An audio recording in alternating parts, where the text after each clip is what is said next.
আমাদের উপলব্ধির মধ্যে থেকে যাচ্ছে, কিন্তু কি হচ্ছে সেটা আমরা ভালোভাবে বুঝতে পারছি। দেশের প্রধান বিচারপতি সেই রাজ্যেরই চিফ মিনিস্টার মুখ্যমন্ত্রীর সঙ্গে ক্লোজ ডোর বৈঠক হচ্ছে। সাইফন সিস্টেম করে বিরোধীদের টাকাগুলো পার্টির লোকেদের হাতেই পৌঁছে দেওয়া হচ্ছে। সেই টাকাটা দিয়ে এই যে মেলা খেলা, মৎস্য মোকদ্দমা, নাচা কোদন এইসব করে বেড়াচ্ছে। সরাসরি যারা সরকারি কর্মচারী, সেই সরকারি কর্মচারীদের সম্পূর্ণ বেতন ভাতা ডিএর 100%ই দিয়ে থাকে সেন্ট্রাল গভর্নমেন্ট।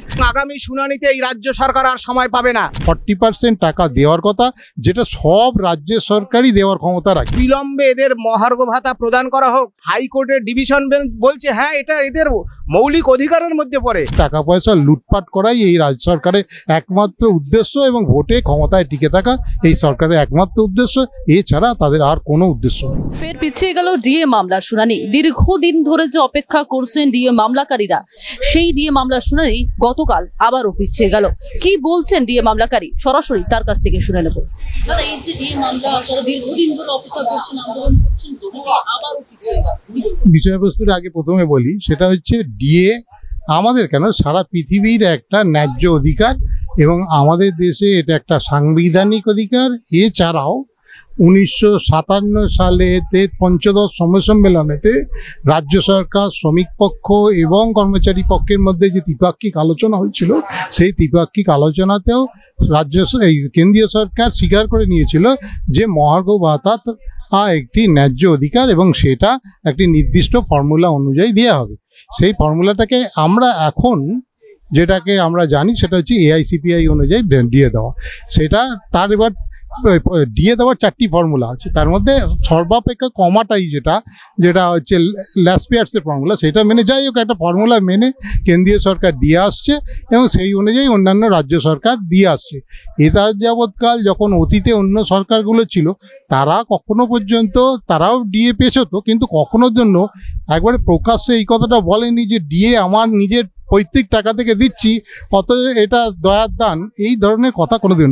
কিন্তু এই সরকার আসবার পর থেকে দেখা গেল যে সম্পূর্ণটাই একজন মুখ্যমন্ত্রী দয়ার দানের উপরে নির্ভরশীল হয়ে গেছে।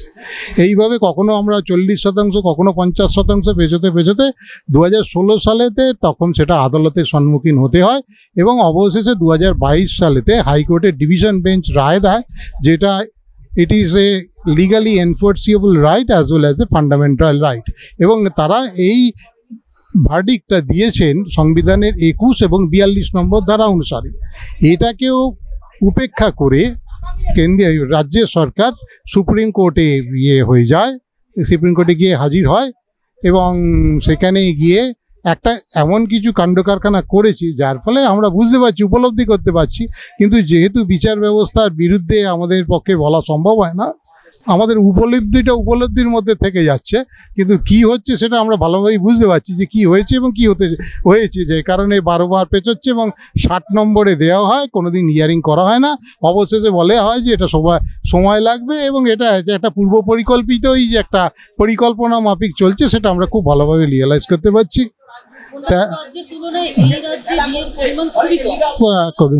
কম মানে কি, মানে 36% বেশি আছে, যেটা ভারতবর্ষের মানে কোনো রাজ্য এত কম না। ইভেন কি যে রাজ্যের রেভিনিউ আর্নিং পরিমাণ সবচেয়ে কম, ত্রিপুরা, তারাও 25% ডিআরএস দেয়। কাজে এইখানে না দেওয়াটা একেবারেই সম্পূর্ণ ইচ্ছাকৃতভাবে এবং এই টাকাগুলোকে লুটপাট করে অন্যান্যভাবে তারা বিভিন্ন প্রক্রিয়ার মাধ্যমে সরাসরি ভোটকে তারা কিনছে।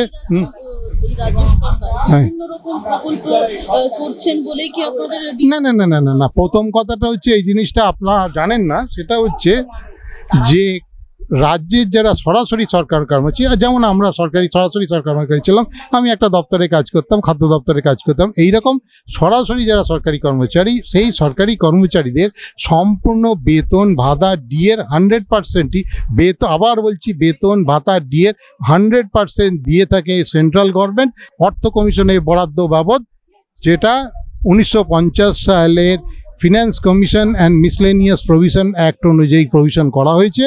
এবং বোর্ড, কর্পোরেশন, আন্ডারটেকিং ও টিচারের ক্ষেত্রে 60% টাকা সেন্ট্রাল গভর্নমেন্ট দিয়ে থেকে সমস্ত ধরনের বেতন ও ভাতাকে ধরে নিয়েই কিন্তু এই সরকারে কেবলমাত্র বোর্ড, কর্পোরেশন, আন্ডারটেকিং ও টিচারের 40% টাকা দেওয়ার কথা, যেটা সব রাজ্যের সরকারই দেওয়ার ক্ষমতা রাখে, এ রাজ্য সরকারও দেওয়ার ক্ষমতা রাখে, কিন্তু তারা ইচ্ছাকৃতভাবেই দেয় না। এই টাকাটাকে ডাইভার্ট করে বা সাইফন করে আমরা দেখেছি যে 1.5 লক্ষ কোটি টাকা এনজিওকে দেওয়া হয়েছে। এনজিওগুলোকে কে এনজিওগুলোকে এনজিওগুলো তৃণমূলেরই বড় বড় নেতা। তার মানে সাইফন সিস্টেম করে বিরোধীদের টাকাগুলো পার্টির লোকেদের হাতেই পৌঁছে দেওয়া হচ্ছে।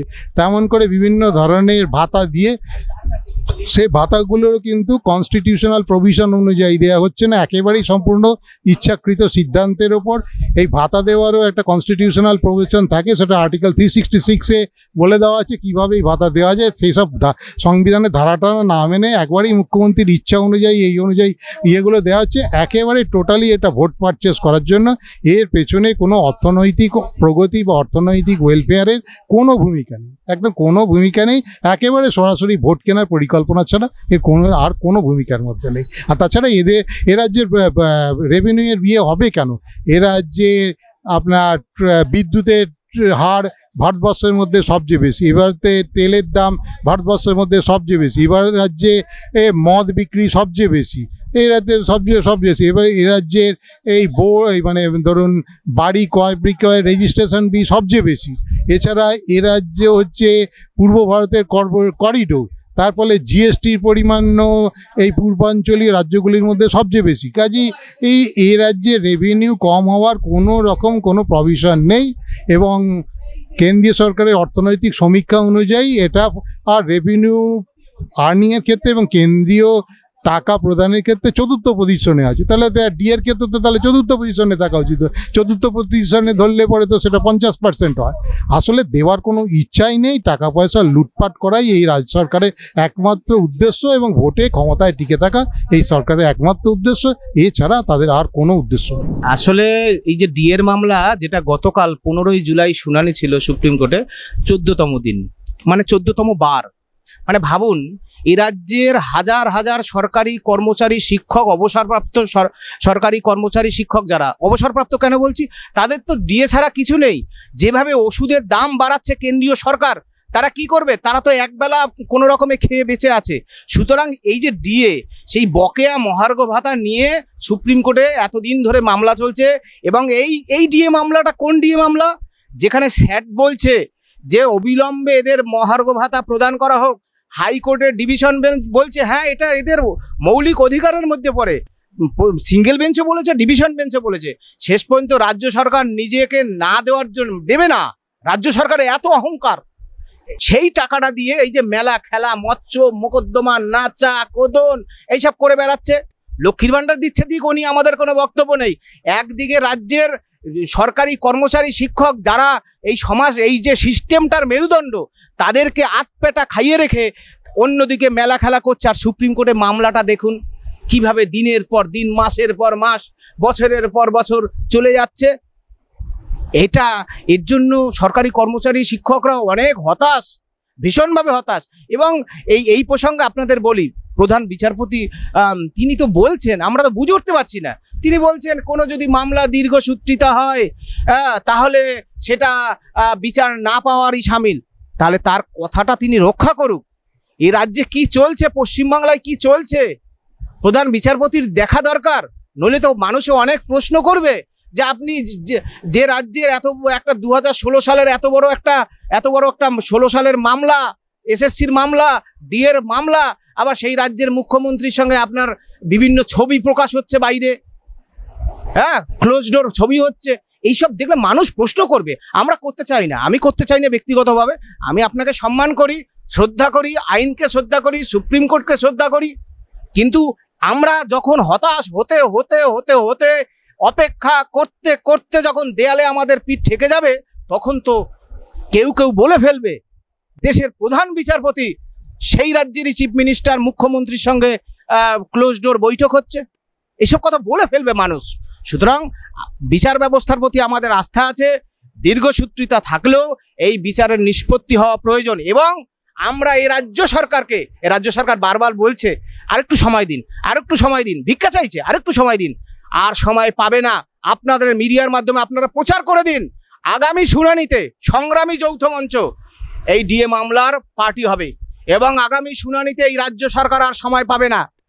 ডিএ বকেয়া মহার্ঘ ভাতা, কারণ সুপ্রিম কোর্টে মামলা লড়তে হলে প্রচুর অর্থ দরকার, ভীষণ অনেক বিষয় আছে আপনারা জানেন। সুতরাং সংগ্রামী যৌথ মঞ্চ আগামী হিয়ারিংয়ে পার্টি হবে এবং এই রাজ্য সরকারকে ওই কাম বলে না নাক্ষত দেওয়ার মতো না কি একটা কল বলে বুঝি না ভালো, ওভাবে করে কিন্তু তাকে বকেয়া মহার্ঘ ভাতা দিতে হবে। এবং এই যে এসএসসির মামলা, মানে যেখানে যাবেন এই রাজ্য সরকারের কীর্তি দেখে আপনি অবাক হয়ে যাবেন। সুতরাং ডিএর মামলার ক্ষেত্রে আমরা হতাশ হয়েছি। আবার এই এসএসসির মামলা আজকের আপনারা যেই সময় ইন্টারভিউটা করছেন একরাশ তীব্র বেদনা নিয়ে আমরা বলছি, এসএসসির মামলাও তিন সপ্তাহ পিছিয়ে গেল। কিছু করার নেই, আইনের প্রতি শ্রদ্ধাশীল, অপেক্ষা করছি